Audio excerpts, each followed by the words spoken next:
Shalom Bapak Ibu kasih dalam Tuhan, kembali pada kesempatan yang terbaik ini kami berada di depan Taman Kebun Binatang Surabaya. Nah, di belakang saya ada peniru gajah. Hari ini saya akan angkat tema peniru-peniru Allah. Di dalam Efesus pasal yang kelima, ayat yang pertama sampai selanjutnya. Demikianlah bunyi firman Tuhan. Dan hiduplah dalam kasih sebagaimana Kristus Yesus yang telah mengasihi kamu dan telah menyerahkan dirinya untuk kita sebagai persembahan dan korban yang baru, yang harum bagi Allah. Nah, Bapak Ibu kekasih, kehidupan kekristenan adalah kehidupan yang seharusnya kita teladani tentang bagaimana Allah memberikan kodrat bagi kita. Kehidupan yang meniru kepada ajaran dan perbuatan-perbuatan Allah yang kata kita penurut-penurut Allah dalam ayat yang pertama dari kata Yunani mimetes tauteos, artinya peniru-peniru Allah, yang dalam tema ini yang harus ditekankan Paulus agar kita supaya menjadi peniru-peniru Allah. Maka daripada itu dalam setiap kehidupan kita orang yang percaya, dalam hal apakah kita harus meniru seperti Allah, sebagai peniru-penirunya Allah? Ada 3 berkat pokok penting pada kesempatan ini Bapak Ibu. Nah, untuk menjadi peniru-peniru Allah, yang pertama, hiduplah dalam kasih. Saudaraku yang kekasih, yang kami muliakan, hidup dalam kasih itu penting bagi kita.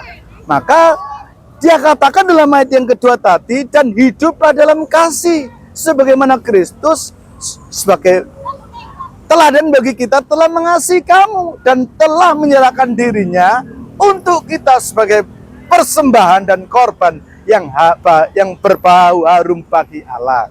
Saya yakin terlalu percaya apabila kita menjadi peniru Allah, kita akan menjadi berkat bagi orang lain. Jika kita mengaku sebagai anak Allah, kita harus menjadi peniru-peniru Allah yang luar biasa. Sebagaimana Tuhan tentukan di dalam 1 Yohanes pasal 4 ayat 8, kita diperintahkan agar hidup kita di dalam kasih. Maka sebagai orang yang percaya patut kita menjadi teladan yang baik.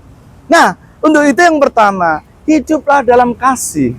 Mengasihi adalah style gaya hidup orang yang sudah dimerdekakan oleh Tuhan. Hidup dalam kasih adalah ciri utama kehidupan kekristenan kita, karena kita adalah anak-anak Allah. Karena apalagi Kristus mengasihi kita, maka kita harus mengasihi sesama kita manusia. Maka demikian saudaraku, maka kita harus juga sebagai umat tebusan Allah menjadi dampak yang positif atas hidup kita. Yang kedua Bapak Ibu kasih, hiduplah dalam kekudusan. Nah, di dalam firman Tuhan tadi saudaraku dalam Efesus pasal 5 ayat yang ketiga sampai ke-7 mengatakan, tetapi percabulan, rupa-rupa kecemaran, keserakahan disebut saja jangan ada di antara kamu, sebagaimana sepatutnya bagi orang-orang kudus. Ya, demikian juga perkataan kotor, perkataan yang kosong, ya, perkataan yang sembrono itu tidak pantas, tapi itu jangan diucapkan dalam kehidupanmu. Maka daripada itu kekasih saudaraku, jadilah kita berkat, jadilah kita saksi. Karena ingat, tidak ada orang yang sundal, tidak ada orang cemar, tidak ada orang serakah. Janganlah sesat, jangan kita berkawan dengan mereka semuanya. Bapak Ibu kekasih, hiduplah dalam kekudusan kita. Itu yang kedua. Allah adalah kudus, maka kita sebagai anak-anaknya, kita harus hidup kudus. Itu merupakan keharusan, ya. Anak Allah adalah anak yang sudah dimurnikan dalam hidup kekudusan. Nah, maka itu kita harus hidup kudus, hidup dalam kedamaian dalam Tuhan yang dipisahkan dari kegelapan menuju terang yang ajaib. Ya, kita harus waspada dalam menghadapi situasi angin di sekeliling kita, tantangan, rintangan, masalah, ya, bahkan hal-hal kecemaran itu selalu menghampiri hidup kita. Saudaraku yang kekasih, sebagai peniru Allah, yang ketiga, hiduplah dalam terang, ya. Ayat 8 dan 10 mengatakan, memang dahulu kamu adalah kegelapan, tetapi sekarang ada terang. di dalamnya, di dalam Tuhan. Sebab itu hiduplah sebagai anak-anak terang. Karena terang hanyalah berbuahkan semua hal-hal yang nggak layak, tetapi kebaikan, keadilan, dan kebenaran.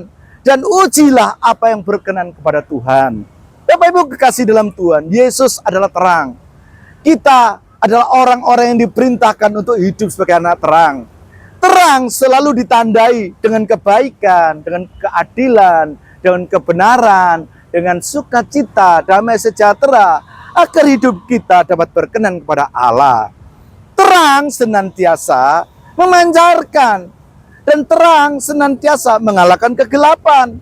Dan saya yakin kita sebagai orang percaya harus selalu mengalahkan kegelapan. Bawa terang, kobarkan terang, bawa suluh, supaya kita menjadi teladan yang baik. Jadilah peniru-peniru Allah. Jadilah orang-orang yang sifatnya kita seperti karakternya Allah. Ada 3 berkat pokok penting. Bagaimana kita menjadi peniru Allah? Yang pertama, hiduplah dalam kasih. Yang kedua, hiduplah dalam kekudusan. Dan yang ketiga, hiduplah dalam terang. Saya yakin terlalu percaya, Bapak Ibu panjenengan, engkau adalah orang yang dipilih oleh Allah. Dalam damai sukacita Allah. Dalam nama Tuhan Yesus Kristus. Yang percaya diberkati berkata, amin. Haleluya.